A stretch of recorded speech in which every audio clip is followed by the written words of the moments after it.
Assalamualaikum warahmatullahi wabarakatuh. Hai, kami dari kelompok 2 yang beranggotakan 4 orang. Yang pertama, yaitu saya sendiri, Agatha Kusubet Nuragian, NIM P272 260 180 51. Yang kedua, Almas Konsa, NIM P272 260 180 52. Yang ketiga, Amalia Rahmawati, NIM P272 260 180 53. Yang terakhir, Umar Fakih, NIM P272 260 180 95. Di sini kami akan menerangkan penyebab korupsi secara umum. Faktor-faktor penyebab korupsi ada 2. Yang pertama, faktor penyebab korupsi dalam perspektif teori. Yang kedua, faktor internal dan eksternal penyebab korupsi. Yang pertama, faktor penyebab korupsi dalam perspektif korupsi teori adalah antara lain mengutip Bond teori yang dikenalkan oleh Jack Bulogne dalam buku Fraud, Auditing and Forensic Accounting, New Tools and Techniques tahun 1995 bahwa faktor-faktor yang menyebabkan terjadinya korupsi meliputi 4, yaitu yang pertama, greed atau keserakahan berkaitan dengan adanya perilaku serakah yang secara potensial ada di dalam diri setiap orang. Yang kedua, opportunities atau kesempatan berkaitan dengan keadaan organisasi atau instansi atau masyarakat yang sedemikian rupa sehingga terbuka kesempatan bagi seseorang untuk melakukan kecurangan.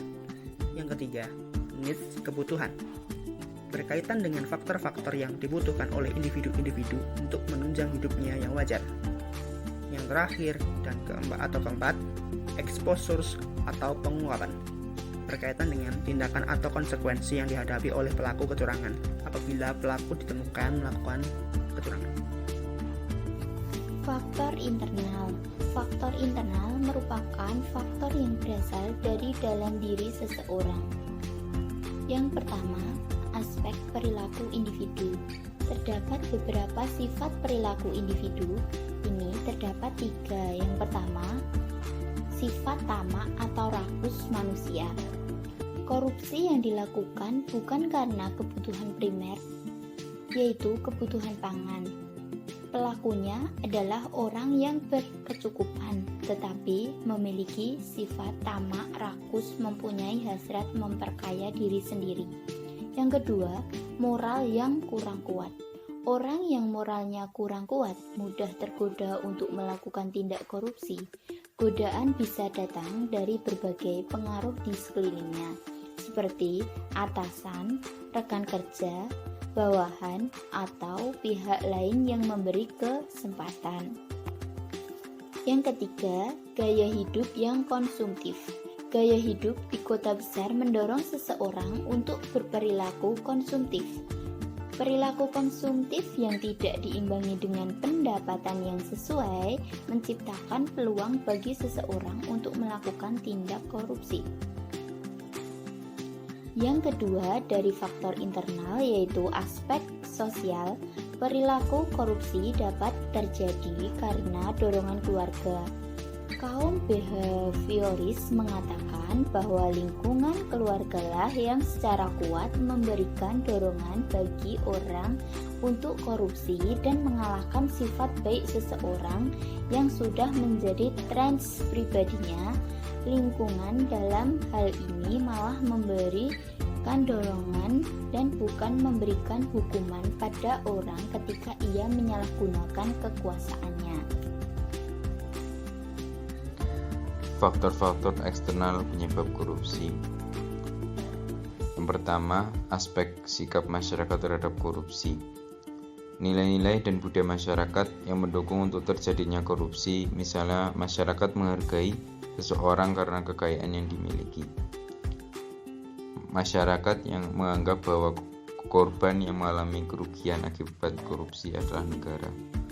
Masyarakat kurang menyadari bila dirinya terlibat dalam perilaku korupsi. Kemudian aspek ekonomi. Aspek ekonomi sering membuka peluang bagi seseorang untuk korupsi. pendapatan yang tidak dapat memenuhi kebutuhan, atau saat sedang terdesak masalah ekonomi, membuka ruang bagi seseorang untuk melakukan jalan pintas, dan salah satunya adalah korupsi. Kemudian aspek politik, uang atau money politik, dan pemilihan umum adalah contoh tindak korupsi, yaitu seseorang atau golongan yang membeli suatu atau menyuap para pemilih atau anggota partai agar dapat memenangkan pemilu. Perilaku korup seperti penyuapan politik uang merupakan fenomena yang sering terjadi. Terkait hal itu, Terence Gomez tahun 2000 memberikan gambaran bahwa politik uang sebagai use of money dan material benefit in the pursuit of political influence, atau menggunakan uang dan keuntungan material untuk memperoleh pengaruh politik.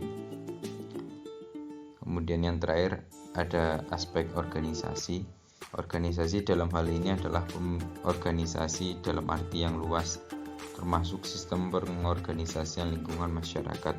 Organisasi yang menjadi korban korupsi atau di mana korupsi terjadi biasanya memberi andil terjadinya korupsi karena membuka peluang atau kesempatan terjadinya korupsi, menurut Tunggal tahun 2000. Aspek-aspek penyebab korupsi dalam sudut pandang organisasi meliputi: yang pertama, kurang adanya sikap keteladanan pemimpin; yang kedua, tidak adanya kultur atau budaya organisasi yang benar; yang ketiga, kurang memadainya sistem akuntabilitas; yang keempat, kelemahan sistem pengendalian manajemen.